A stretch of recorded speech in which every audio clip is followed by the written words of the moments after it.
Madame, Monsieur, bonsoir. La force régionale de l'EAC et les FARDC sont en train de peaufiner des stratégies pour lancer des offensives contre les M23 dans l'est du pays.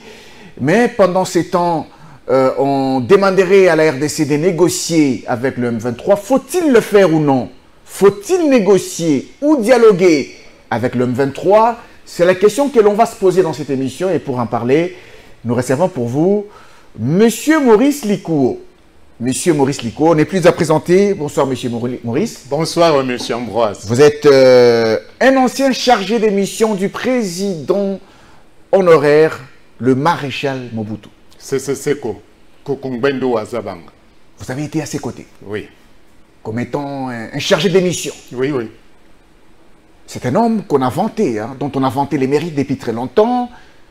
Bien évidemment, vous-même, vous il savez... a fait ce qu'il a fait. Oui, oui, vous savez où se trouvait notre pays à cette époque-là, au niveau de l'échiquier De la sous-région. De la sous-région. Même pas seulement la sous-région, oui, mais au niveau international, oui, au niveau planétaire.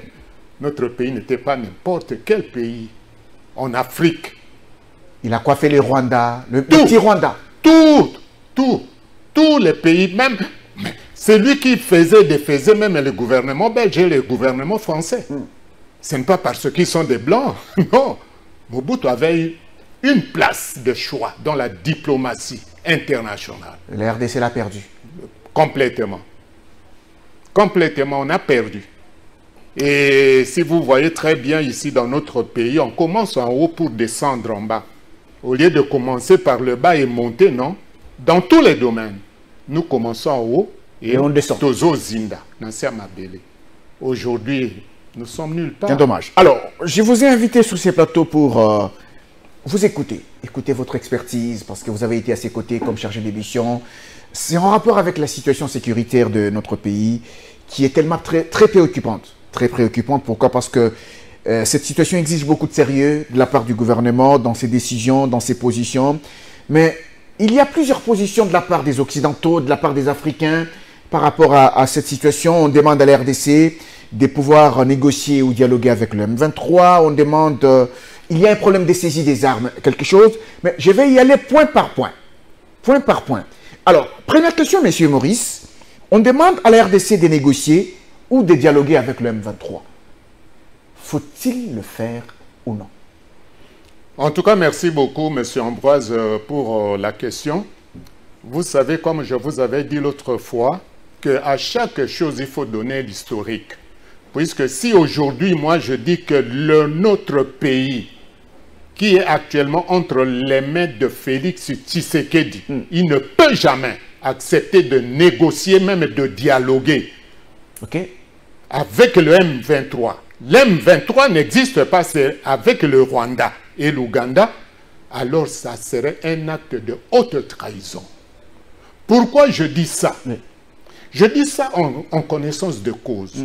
Et je suis très content, comme vous, Monsieur Ambroise, vous m'avez invité, parce que je vous ai envoyé dans votre WhatsApp les films, l'historique de l'arrivée des Banyarwanda ici chez nous en 1964. En 64. C'est le premier déversoir rouge, oui. Le premier déversoir de Banyamulenge. Oui. C'est la Croix-Rouge internationale qui avait acheminé les Banyarwanda. Parce qu'il y avait un génocide. Ils ne sont pas dans leur premier génocide, dans leur première guerre civile. Non, c'est faux. Il y avait des problèmes là-bas. Alors ils devaient se réfugier ici, chez nous. 64. Vous avez les images, parfois vous allez même balancer. En 64, même lorsque les véhicules de la Croix-Rouge internationale les amenaient, on les a même distribué les terres. On leur a même donné les houes, les machettes, tout ça pour faire les champs. La terre, pour faire les champs. Vous avez tout ça. Pourquoi je reviens sur ça? C'est parce que c'est pour vous dire que les Rwandais sont des ingrats. Des ingrats que tu n'as jamais vus au monde. Ils sont des ingrats. Des ingrats. Puisque depuis la colonisation, on a toujours été avec eux. Même vous, M. Ambroise, des voisins éternels. Oui, vous êtes là. Non, parce que ça faisait le Congo belge, le Rwanda, oui. après la Seconde Guerre mondiale, justement. puisque c'était une ancienne colonie allemande. Comme Hitler avait perdu la guerre, bon, on avait cédé ça à la Belgique parce qu'on était ensemble. Même vous êtes là, M. M. Ambroise. Et j'invite aussi nos frères qui se disent intellectuels avec des titres ronflants. Vérifiez un peu. Est-ce que nous, puisque si je dis les Congolais, on va nous confondre avec le Congo-Brazzaville. Nous, les Zaïrois, nous avons déjà occupé des postes, des fonctions au Rwanda ou bien au Burundi. Ah, ok. Non, jamais. Okay. Mais depuis l'époque coloniale, même si on dit Mobutu a fait, non, Mobutu il a trouvé ça. Les Rwandais habitaient avec nous comme on était des... Il n'y avait même pas de différence entre un Zaïrois et un Rwandais à cette époque-là. C'est-à-dire dans la mentalité ou bien dans... Non, on les prenait pour des frères. On leur a tout donné. Des hautes fonctions. On les a donné les grades dans tous les secteurs de la vie nationale. Inutile même d'énumérer parce que tout le monde connaît. Et ils sont ingrats aujourd'hui. Et imaginez-vous, ce sont les mêmes personnes qui nous ont massacrés. 12 millions de morts chez nous. Ils ont pillé notre pays. Ils ont fait ce qu'on peut même... D'ailleurs, parce que c'est en complicité avec les États-Unis et la communauté occidentale. S'ils n'étaient pas partie prenante dans cette affaire, mais ils pouvaient être poursuivis même au niveau international pour génocide, pour crime. Mais silence radio. Pourquoi? Parce que ce sont eux-mêmes les Occidentaux, les États-Unis en tête, qui attisent le feu en dessous. Non, ils participent. Ils participent. Ils participent directement. Vous voyez? Mais qu'est-ce qu'on n'a pas fait pour les Rwandais? Il y a beaucoup de maisons ici, partout dans notre pays. Les Rwandais occupaient. Ils avaient même un notaire. Ils avaient presque tout ce qu'ils pouvaient en avoir. Ils en avaient ici, chez nous. Et voilà la monnaie. La monnaie.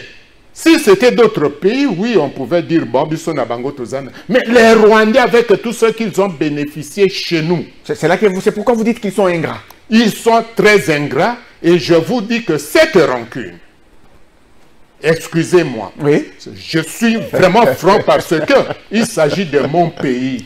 Cette rancune. Et c'est Dieu lui-même qui a voulu que moi je puisse être né ici au Congo et être appelé Zaïrois. Revenez à la rancune.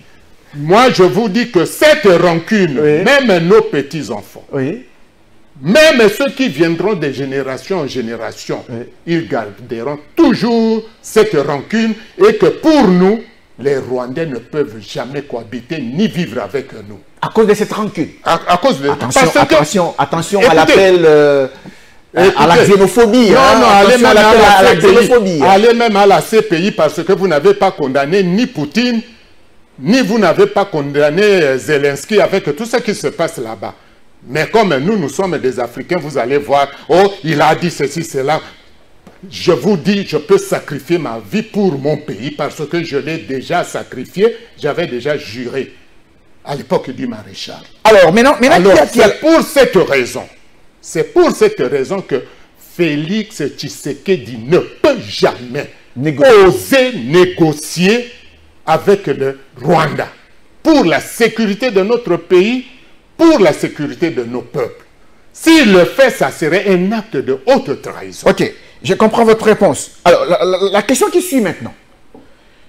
Quelle est votre position concernant la proposition de certains Africains qui, sur l'intégration du M23 dans les institutions, au gouvernement, dans l'armée, y aurait-il des Congolais au sein du M23 ou non?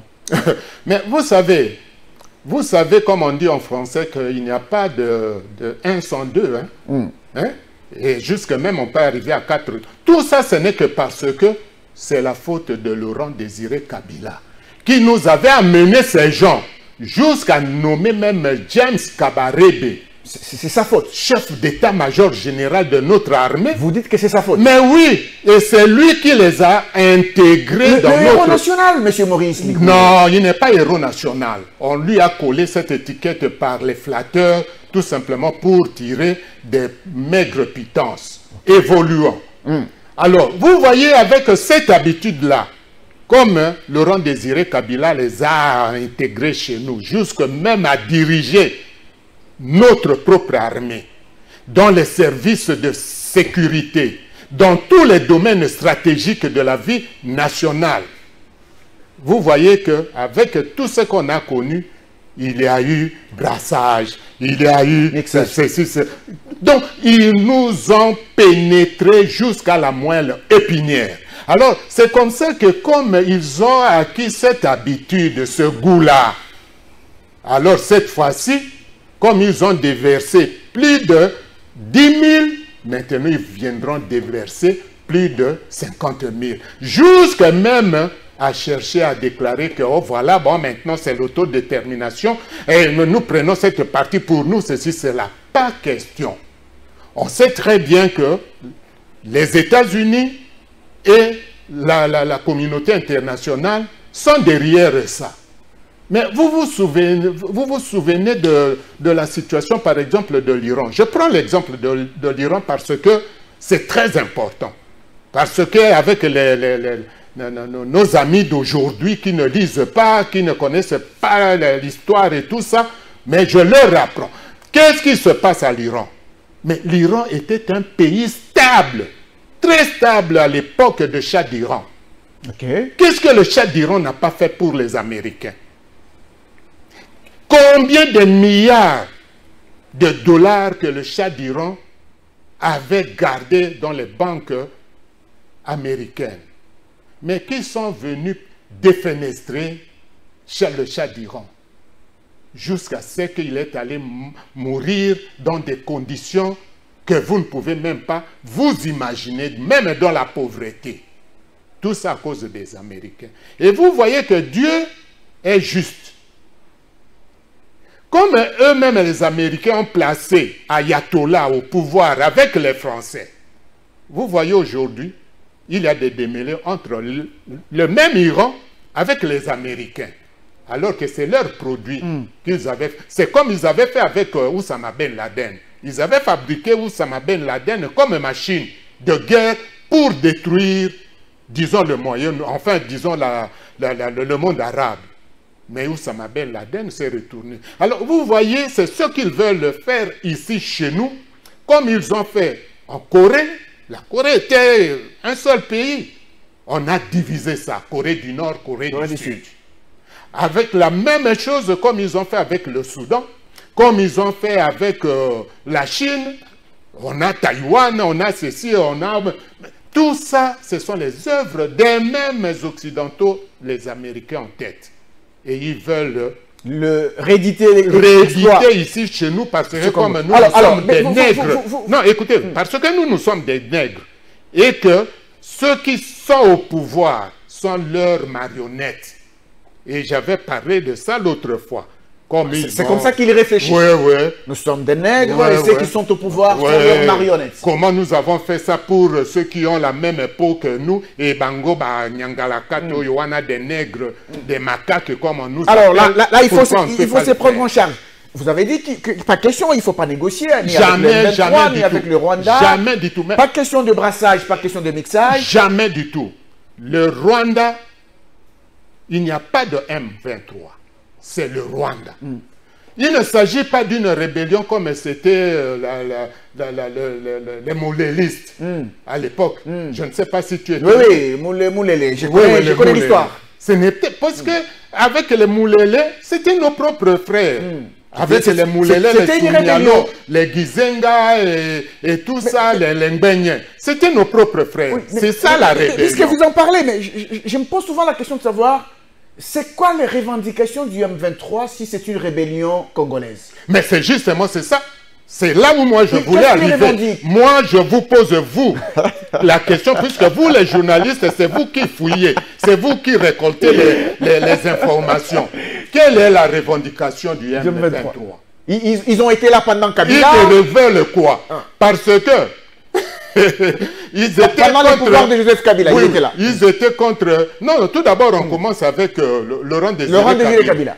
Comme fait Wenge Panzanaki, ils se sont séparés. C'est comme ça qu'ils sont allés fabriquer les RCD, les ceci, cela, et puis les CNDP. Et tout ça, les CNDP et consorts. Pour chasser Kabila, Laurent Désiré. Avec Joseph Kabila, la même chose. C'est lui-même d'ailleurs, Joseph, qui a fabriqué même les M23 et consorts, tout simplement pour embrouiller la situation et permettre aux Rwandais de venir entrer chez nous dans le cadre des brassages et consorts. Bon, maintenant, pour Fachi, il réclame quoi? Fachi a été élu démocratiquement. Bon, il réclame quoi? Il veut parler des accords. Mais quels accords? À la francophonie, la secrétaire générale de l'OIF, Mushiko Abokeini rwandaise, a dit qu'il faut revenir aux accords signés il y a 10 ans. Mais qui est parmi les tueurs, les génocidaires? Mais lui, Mushiko, aussi avec Kagame, il y a des archives. Je vais vous envoyer même ces archives, ou même le chef des services secrets militaires français avait détaillé tous les crimes qu'ils avaient commis avec Kagame, même comme Kagame avait fait tuer Abiyarimana et consorts. Donc, c'est-à-dire, c'est leur... Bon, écoutez, pour le problème là de francophonie, parce que vous soulevez ce problème. On va y revenir à la francophonie. Merci beaucoup. On va revenir à la francophonie, mais pour dire que le M23 n'a pas de revendication claire. Il n'a pas clair. Il n'y a pas de revendication. Ils ne sont pas des Aïrois, ils ne sont pas nos frères, ce sont des envahisseurs, on doit les faire partir. Même pas par les dialogues et consorts, militairement. Ah, ok. D'ailleurs, moi je vous donne un exemple. Vous savez, lorsqu'on était encore des étudiants au campus, il y a Mao Tse-tung qui avait fait remarquer aux Américains. Ils ont dit aux Américains que voilà, nous sommes plus d'1 milliard. À cette époque-là, c'était 1,3 milliard ou quelque chose comme ça. Nous pouvons seulement, vous ne pouvez pas être qualifié de grande puissance parce que seulement avec notre population, nous avons déjà plus de 500 millions de soldats que nous pouvons déverser aux États-Unis, même sans armes. Vous allez les tuer, mais ils finiront toujours par vous avoir, parce que nous sommes nombreux. C'est la même chose avec le Rwanda. Le Rwanda, ils sont combien? Par rapport à notre population. Nous maintenons cette guerre, il faut que ça dure. Okay. Comme ça, on va les éliminer malembe, parce qu'il s'agit de la guerre. Et nous allons voir là où est-ce qu'on va. Il y a des problèmes de l'embargo, parce que vous parlez de l'option militaire. Quel embargo? Il y a eu un problème des armes, les armes qui auraient été saisies quelque part, on parle de ça. Est-ce que c'est un problème vrai ou faux? En tout cas, les armes qui auraient été saisies. Moi, je trouve ça de la mise en scène. Mise en scène de la part du gouvernement? Tous. Vous savez pourquoi? Parce que les achats des armes, ça ne se passe pas comme ça, comme à votre Wenze Somba Zigita. Hein? On ne connaît même pas... Comme si on allait acheter les arachides. Oui, on ne connaît même pas le vendeur. On ne connaît même pas la provenance. On ne connaît même qui sont les gens qui sont allés, puisque ce n'est pas n'importe qui peut aller négocier pour les achats des armes. Les informations, ça serait venu de la Turquie. Bon. De la Turquie. Bon. Selon les informations. D'accord. Vous savez, que ce soit la Turquie, que ce soit même Poutine, que ce soit n'importe quel pays là où, que je vous avais cité, mais si eux, ils nous donnent les armes, ils prennent leurs bateaux ou bien leurs avions, avec leur drapeau, ils viennent déposer les armes. Quel pays va arraisonner ces bateaux? Qui est ce pays? Parce que s'ils osent faire ça, mais ça serait alors une grande guerre. Vous voyez? Mais on vous dit que c'est venu par avion. L'avion de quelle compagnie? De quel pays? Est-ce que tout ce qu'on raconte est vrai? Excusez-moi. Vous émettez des doutes. J'ai toujours été un peu méfiant parce que dans le domaine du renseignement, il faut toujours commencer par douter. Il faut commencer toujours par douter, même si le renseignement de la guerre et le renseignement pendant l'époque normale sont des renseignements différents. On doit même accepter les informations livrées par l'ennemi. Parce que dans ces fausses informations, vous pouvez déceler beaucoup de choses. Mais pour ce cas d'espèce ici, est-ce que vous trouvez ça vraiment que Makambo ya solo? Non. Parce que, par exemple, le grand vendeur des armes, le russe là, Victor, que tout le monde connaît, s'il livre les armes, depuis qu'il a commencé à livrer les armes, vous n'étiez même pas encore né. Même les douanières. Hein? Si on achète les armes, ça vient même par douanière ici en Centrafrique, et puis ça descend ici. Qui va contrôler ça? Qui va saisir? Donc, prenons ça avec beaucoup de réserve. On revient maintenant à la francophonie. Dernièrement, il y a eu un sommet de la francophonie en Tunisie. La RDC était représentée par son Premier ministre. On a même appris cette polémique liée à la photo. Le Premier ministre avait refusé de prendre la photo officielle avec le président rwandais, un acte qui a été salué par beaucoup de Congolais. Que pensez-vous de tout cela? Oui, moi tout d'abord, personnellement, même dans les réseaux sociaux, j'avais, disons, salué ce geste-là de Sam Lukonde. Mais ce n'est pas salué pour appuyer, c'est pour leur dire qu'ils sont faibles. Parce qu'ils savent très bien quel est le rôle que la France joue dans la guerre, dans cette guerre. Ils savent ça très bien. On part dans un sommet tout en connaissant les positions des uns et des autres. Oui, oui. Notre pays, si on avait quand même des dirigeants qui aimaient ce pays, la première chose, c'était de suspendre même notre participation à la francophonie. Non, à la francophonie. Comment voulez-vous? Les Rwandais qui avaient quitté la francophonie à un moment, qui est allé vers le Commonwealth.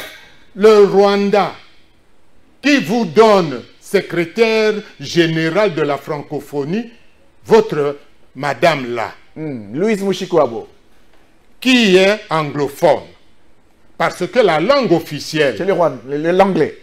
C'est l'anglais du Rwanda. Et comment notre pays, nous sommes le deuxième pays francophone du monde, on n'a pas occupé ce poste, on donne à un pays qui n'appartient pas à la francophonie dans la langue française. Et tout ça, ce n'est que parce que comme la France était citée parmi les génocidaires, et pour se racheter, on a récompensé, ils doivent récompenser ça avec la nomination de cette dame-là. Alors, au détriment du Congo, deuxième et en plus de ça, pays francophone. Imaginez-vous, tu vois la frappe diplomatique. Lorsque moi, l'autre fois là, avec votre émission, j'avais dit que nous n'avons pas une diplomatie qui existe. Et notre diplomatie est inexistante. Et vous aviez parlé de la diplomatie, disons, agressive. Moi, je vous ai dit non. Voilà comment est-ce que la communauté internationale, c'est-à-dire occidentale, se moque de nous. Un Kagame, un génocidaire comme Kagame, qui n'a rien même dans son pays, on l'invite au G20. On l'accueille avec beaucoup d'honneur. Et pendant le G20, on ne fait même pas allusion à l'agression de notre pays. Ils ont centré leur attention sur l'Ukraine. Oui, sur l'Ukraine, puisque le G20 était devenu le sommet pour l'Ukraine. C'est normal parce que ce sont leurs propres frères. D'ailleurs, vous savez très bien que depuis la guerre de l'Ukraine, voilà comment est-ce que même nos chefs d'État africains, qui sont les garçons de course de ces Occidentaux, peuvent même réfléchir. Excusez-moi. Quelle est la leçon que vous tirez de tout ça? Mais justement, j'arrive. Imaginez-vous, est-ce que les présidents africains peuvent réfléchir? Lorsque la guerre d'Ukraine a éclaté, voyez comment le monde occidental s'est mobilisé pour accueillir leurs réfugiés, les nourrir, donc les mettre dans des conditions humaines. dans des conditions humaines, tandis qu'ici, chez nous, des millions de gens qui meurent, même de faim, même, il n'y a même pas d'aide. Vous voyez? Et vous êtes les premiers à prendre fait et cause pour la guerre de l'Ukraine. Est-ce que vous réfléchissez? Bango Bakipabi sauté. Mais pourquoi est-ce que nous devons nous occuper d'eux? Et puis pour dire ça, vous allez dire que oh, voilà, Likou, il est extrémiste, il est xénophobe. Non, c'est question du nationalisme. Nous devons nous aimer, nous les Africains. On se moque de nous parce que nous sommes noirs. Malgré cela, nous ne prenons pas conscience. Oui, mais voilà le problème. Le président rwandais est aussi noir, mais on l'a invité au G20. C'est un signe pour vous qui atteste le complot international qu'il y a contre la RDC. Mais c'est depuis. D'ailleurs, l'autre fois, il y a de cela même des mois, je vous avais parlé même de la formation de Kagame à Fort Bragg, tout ça même, son adhésion à la CIA, comment... C'est leur agent qu'ils avaient préparé depuis cette époque-là, avec les Museveni. Vous voyez? Donc, ce n'est pas étonnant. Ce n'est pas étonnant. C'est comme même nous autres ici, lorsque nous avons été formés par les Américains. Est-ce que vous savez que jusqu'à aujourd'hui, moi je peux même demander à ce que je puisse avoir la nationalité américaine, puisque je suis enregistré comme tel. Okay. Mais à cause du nationalisme, non? Vous avez refusé. Il y a une formation, tout ça, mais sachez seulement que toute personne qui a été formée par ces gens-là, automatiquement, il fait partie de leur pays. Il peut demander même à réintégrer, il réintègre. Okay. Vous voyez, hein? C'est comme ça que les Kagame, ils ne travaillent pas ici, pas seulement en tant qu'Africains, mais en tant qu'agent de la CIA au service des Américains. Kagame travaille aussi comme agent de la CIA au service des Américains. Mais tout en ayant son propre pays dont il est président de la République. C'est comme ça. Tout d'abord, quelle est la race des États-Unis? Il n'y a pas de race là-bas. Hein? C'est un pays multiracial, tout le monde, toute la terre. Il suffit seulement d'avoir la nationalité, vous avez la nationalité. Hein? Ce n'est pas ça. Vous avez travaillé à côté du maréchal Mobutu. Il semblerait que le Mobutu aussi était comme un élève des États-Unis. Un élève des États-Unis. Non, non, pas un élève. Lui, il a été directeur de la CIA pour l'Afrique centrale. Ah, ok. Excusez-moi de vous dire des choses comme ça, puisqu'il s'agit de directeur de la CIA. Il n'était pas n'importe qui au niveau de la CIA. Non, au niveau de l'Afrique centrale. Mais il dirigeait même en dehors de l'Afrique centrale. Ok. N'est-ce pas ça le rôle qu'on aurait confié maintenant à Kagame, parce que Mobutu n'est plus? Mais c'est justement, c'est ce que moi je vous dis, que les Occidentaux, avec les Américains en tête, sont des ingrats. Je vous ai donné l'exemple de Shah d'Iran. C'est que le Shah d'Iran a fait pour eux. Même Shah d'Iran était aussi membre de la CIA. Mais voilà comment est-ce qu'on l'avait remercié. Que ce soit même Kadhafi, voilà comment est-ce qu'on a fait à Kadhafi. Ce qu'on a fait à Mobutu. Je peux vous donner beaucoup d'exemples. C'est-à-dire, vous confirmez alors ce qu'on dit que dans les rapports d'État, il n'y a pas d'état d'âme. Non. Il n'y a pas d'état d'âme. Non. C'est une question d'intérêt. Mais c'est comme ça que si vous voyez que moi je suis dur, c'est parce que je suis patriote et je suis nationaliste. Et je ne peux pas accepter que nos propres dirigeants, s'ils aiment vraiment ce pays, ils doivent rouler en canossa. Ça ne peut pas se faire. Imaginez-vous, un exemple vivant que nous tous, nous sommes en train de vivre ça. Qui pouvait s'imaginer que l'Ukraine pouvait faire marcher tous les pays du monde pour seulement les céréales? Hein? Seulement pour les céréales. Le fait qu'il y a la guerre là-bas, c'est tout le monde c'est toute la terre qui a bougé. Hein? Tout simplement à cause des céréales. Mais vous croyez que nous ne pouvons pas faire autant aussi avec tout ce que nous avons comme richesse dans notre pays? Hein? Nous pouvons aussi le faire. Bon, si je ne prends pas l'exemple des minéraux de ceci, cela, si on dit seulement, bon, voilà, comme vous ne nous aimez pas, nous sommes souverains. À partir d'aujourd'hui, nous coupons tous nos arbres de la forêt équatoriale. Mais le monde va bouger. Mais c'est vrai, le monde va bouger. Est-ce que ça ne va pas encore vous créer des ennuis? Toku Fabi autour. Mais c'est comme ça. Hein? Donc, je vous ai donné l'exemple d'Ukraine, et seulement avec le céréal. L'Ukraine vous fait marcher, non? Ah oui, l'Ukraine, il coupe. Oui. Il y a la guerre, les gens ne mangent plus, et ceci, c'est là, seulement à cause des céréales. Mais pourquoi est-ce que... C'est-à-dire, c'est pour vous dire... On peut aussi dire, mais alors, on coupe tous les arbres de la forêt équatoriale. Il n'y a pas comme ça, nous mourrons, vous mourrez aussi. Oui, oui. Il n'y a pas de petit pays, il n'y a pas de grand pays. Okay. Et comme vous dites, même au Lingala, que moi, Namuke Abeta Kambunda, pourquoi est-ce que nous ne pouvons pas faire marcher tous ces Occidentaux? Alors, est-ce que c'est une tactique qu'il faut avoir pour savoir comment utiliser ça? C'est pour nous valoriser. Oui, parce que la RDC dit que nous sommes un pays solution, justement par rapport à cette question. Mais nous devons nous valoriser. En tapant du poing sur la table. Mais oui. Mais pourquoi pas? Parce qu'ils ont des armes. Mais qu'ils viennent, on va tous mourir ensemble.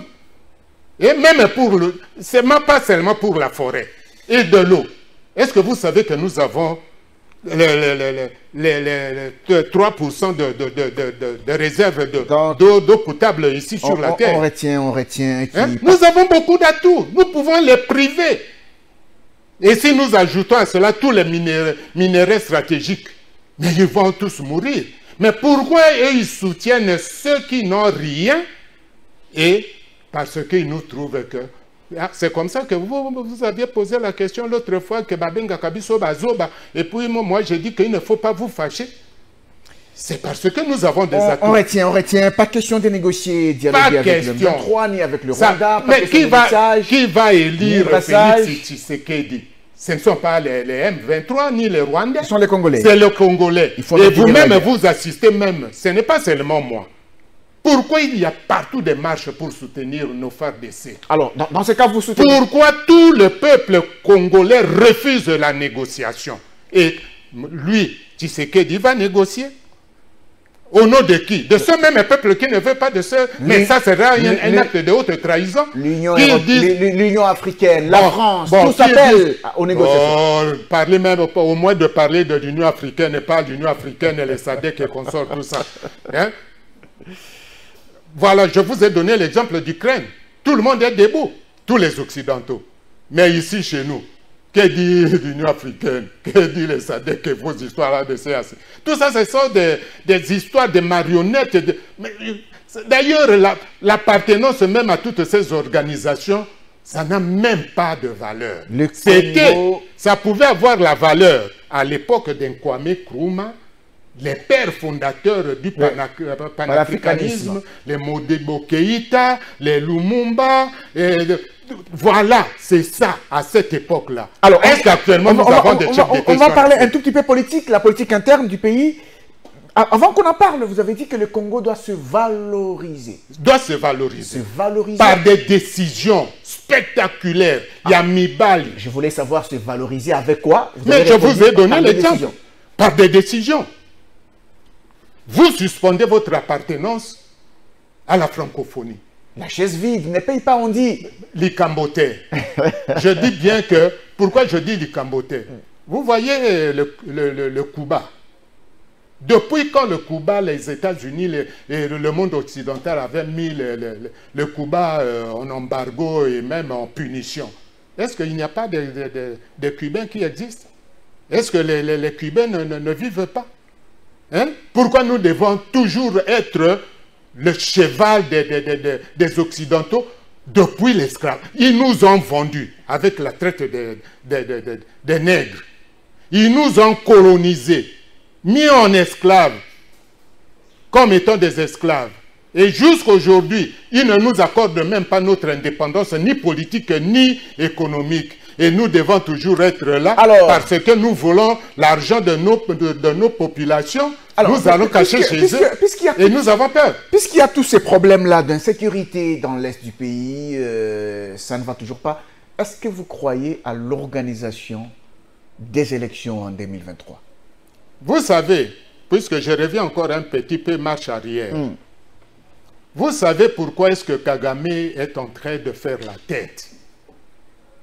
Je vous donne cet exemple puisqu'il me revient à l'esprit lorsque nous étions encore des étudiants. Vous savez qu'au Katanga, qu'on appelle Katanga aujourd'hui et que Mobutu appelait le Chaba, après l'indépendance, il y avait l'apartheid là-bas au Katanga. C'était toujours question d'un Muzunga Nasema, ceci, cela, des places réservées pour les Blancs et ceci, cela. Vous savez comment est-ce que cette histoire est terminée, puisque aujourd'hui, même ceux qui ont des titres renflants ne connaissent même pas cette histoire parce qu'ils ne connaissent pas l'histoire de leur pays. Vous savez comment est-ce que cette histoire est terminée et que les Katangais aujourd'hui bombent leur torse? C'est parce que Mobutu, pour mettre fin à cette histoire, il avait nommé Mandikala, Faustin Mandikala, gouverneur de la province du Chaba. Il est allé là-bas terminer avec cette histoire. Et lorsque les désordres étaient ici à Kinshasa, comme à l'époque que nous vivons ici avec les Kuluna, Mobutu a fait venir le même Takizala, Mandikala, ici, gouverneur de la ville de Kinshasa. Mais ici, les gens dormaient à 18 h. Ok. Mais oui, il y avait une discipline terrible parce que Mandikala, bon, je ne peux pas quand même faire l'exploit de ce qu'il faisait, mais Batoya Léopoldville, Bayebi, Ango, c'est que Mandikala a fait ici. C'est comme ça qu'il y avait de discipline. C'est la même chose si je prends cet exemple. C'est pour vous dire, aujourd'hui même, Kagame apprend que voilà, les hommes comme paix à son âme, hein, Mbanda, paix à son âme. Lorsque Mbanda était vraiment vivant, et on nomme Mbanda ministre de la Défense, je ne cite pas les noms des gens, on nomme un tel chef d'état-major général des forces armées, on nomme un tel ministre de l'Intérieur, je ne cite pas les noms parce que... Ça va trembler au Rwanda. Mais je dis bien seulement avec la composition de ça. Demain matin, Makambo Sili, parce qu'ils savent très bien que ces gens, ils les ont nommés parce qu'ils doivent venir en mission, avec en une mission ici. Et avec la rancune que la DSP, SARM, CETA, habitent dans leur cœur à cause de ce qu'ils ont vécu. Mais moi, je vous dis que... Avec la rancune qu'il y a dans leur cœur. Oui, oui. Avec cette rancune. Mais moi, je vous dis... Mais, ils vont en finir. Ils vont en finir. Non, Kagame lui-même va terminer. Il va dire, bon, ça finit, c'est fini, c'est fini. C'est comme on a massacré ces soldats. Vous venez de dire que la force de Kagame, ce sont les États-Unis. Mais oui. Pas seulement les États-Unis, même la France, même tous les Occidentaux sont derrière. Alors, je reviens maintenant à ma question parce qu'il faut gagner le temps. Croyez-vous en l'organisation des élections avec tout ça, en 2023? Mon cher frère, comme je vous avais dit l'autre fois, j'ai encore la foi. Je dis bien, j'ai encore la foi. Mais il reste à vérifier. Parce que, à l'allure où vont les choses, bon, je me limite là. Ah bon? Non, je n'ai pas écouté votre réponse. Vous croyez aux élections ou non?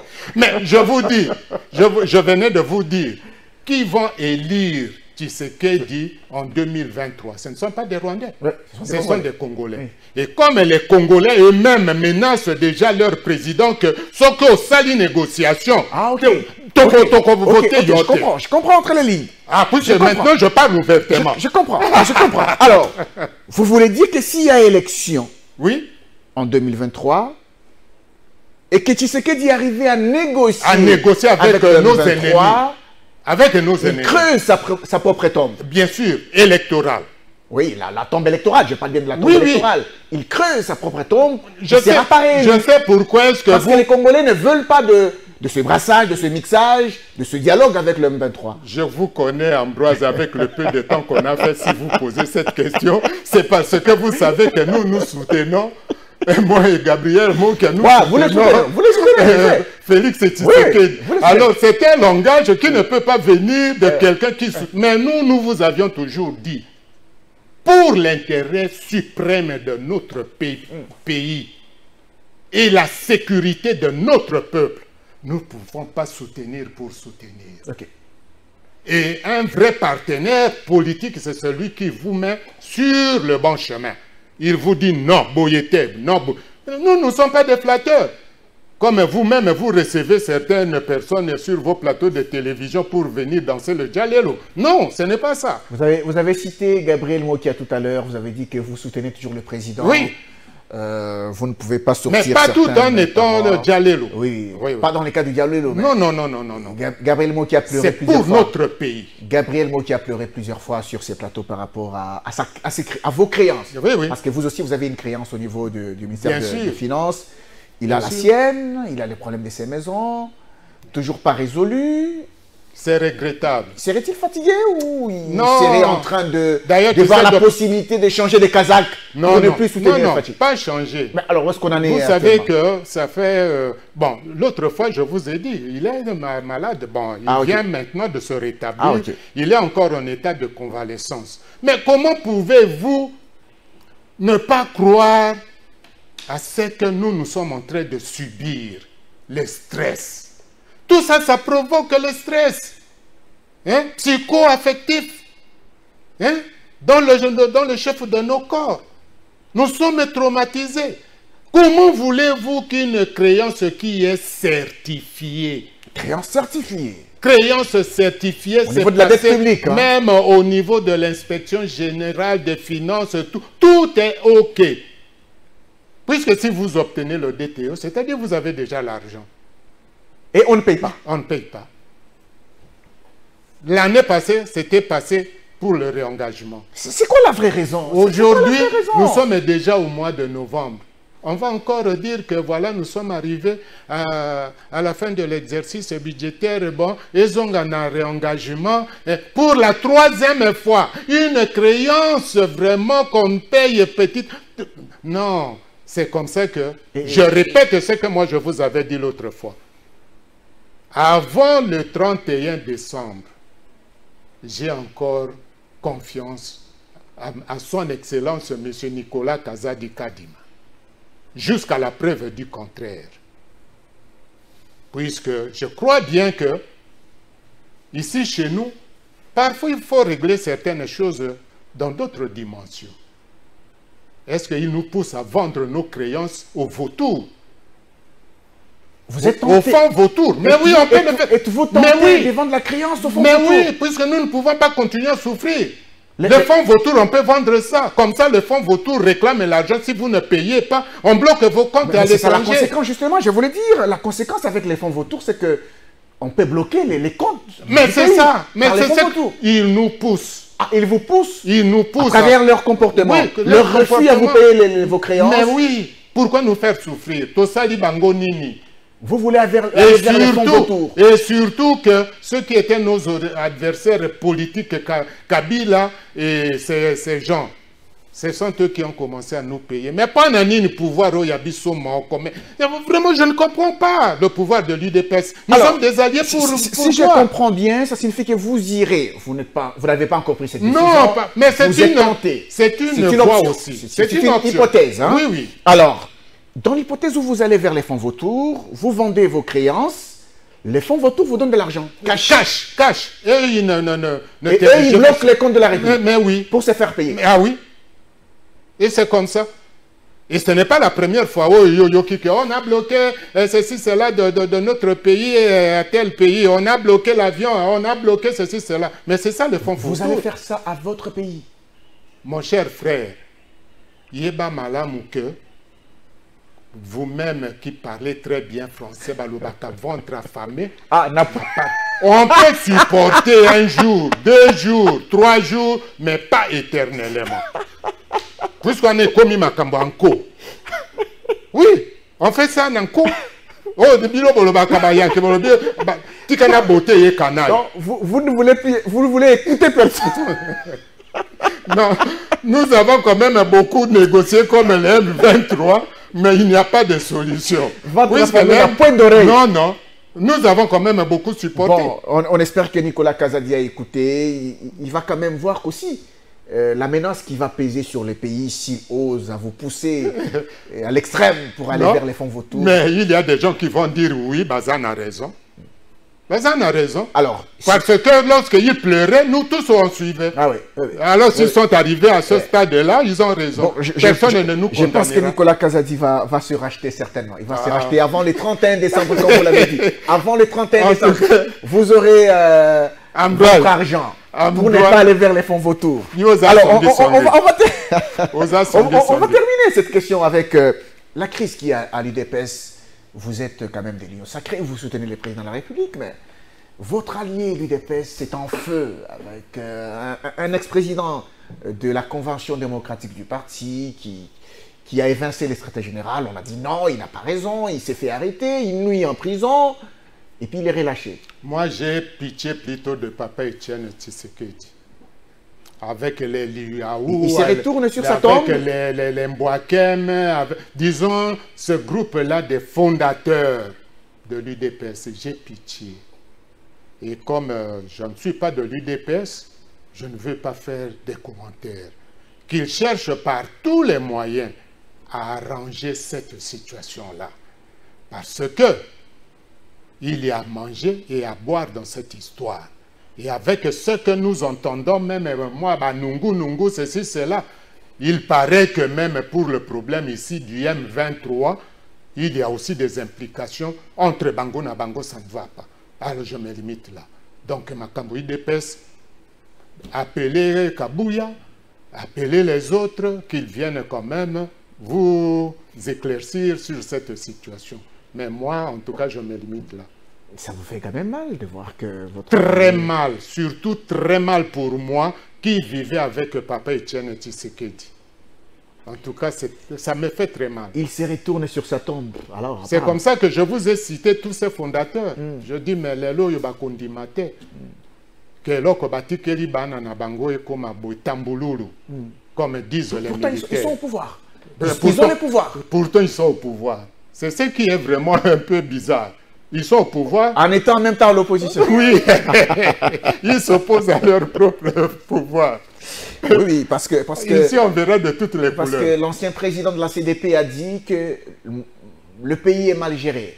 C'est pour cela même qu'il a été entendu à la mer. Le pays est mal géré. Quelqu'un de l'UDPS qui le dit. Alors, si quelqu'un de l'UDPS le dit... Alors, c'est comme ça que moi, je... raison ceux qui ne sont pas de ce parti. C'est comme ça que moi, je dis le problème de l'UDPS qui règle ça entre eux. On a fini, monsieur Maurice Likou, pour ce soir, à moins qu'il y ait un mot de la fin. Mais pourquoi vous avez toujours un mot de la fin? Pour chuter. Oui, chuter. Dites seulement pour chuter. En beauté, bon, je peux seulement rappeler au président Félix Tshisekedi. S'il est président, c'est parce que nous, les Congolais, les Aïrois, nous sommes là. Et s'il est au pouvoir, c'est parce que c'est le peuple congolais qui l'a placé là-bas. Il doit suivre Malobaya peuple. Ce que veut le peuple, c'est ce que veut Dieu. Hein? C'est ce que vous dites, non? Eh bien, lui ne sera pas élu ni dans un pays africain ou bien en Europe. Il sera élu par ce même peuple. Et comme ce même peuple refuse le dialogue. On ne peut pas dialoguer avec son ennemi. Mais vous venez de poser la question ici. L'M23 réclame quoi? Ce n'est pas une rébellion. Rébellion, ils allient bande konabiso manko. Mais ils ne sont pas des Congolais. La rébellion, c'est l'autre. Alors, nous allons négocier comment? La seule voie de sortie, c'est la guerre. Un point, un trait. Ce qui Félix Tshisekedi, il a besoin encore. Na moi ba expérience au bisoto tikali nangomuke qu'il nous appelle bon Boloba qui paie trop.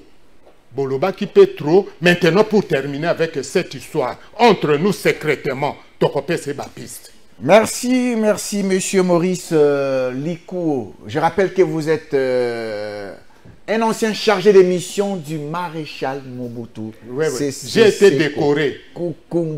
J'ai été décoré dans l'ordre national du Léopard. Oui, ce sont des décorations qu'on ne donne qu'à ceux qui rendent de meilleurs, de loyaux services au pays.